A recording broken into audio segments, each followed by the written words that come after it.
అంబేద్కర్ పై అమిత్ షా వ్యాఖ్యలపై ఉప్పల్లో బహుజన సమాజ్ పార్టీ నాయకులు నిరసన కార్యక్రమం చేపట్టారు.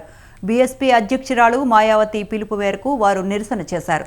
దేశంలో 92% ఉన్న బహుజనులకు కించపరిచేలా కేంద్ర హోంమంత్రి అమిత్ షా అంబేద్కర్ పై అనుచిత వ్యాఖ్యలు చేశారని మండిపడ్డారు.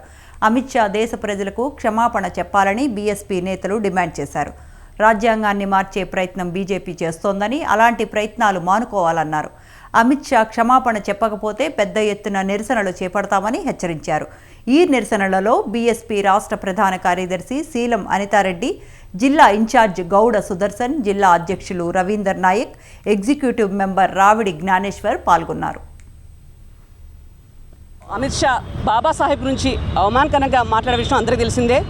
దానికి నిరసనగా దేశవ్యాప్తంగా మా అధినేత్రి బెహెన్జీ గారి ఆదేశాల మేరకు ఈరోజు అన్ని రాష్ట్రాలలో మేము నిరసన కార్యక్రమం చేపడుతున్నాము.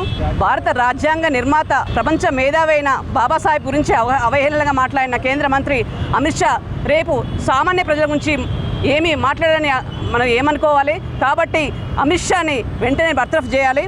ఈ బీజేపీ పాలనలో బాబాసాహెబ్కే రక్షణ లేదు, అవమానం జరుగుతుంది. పార్లమెంట్లో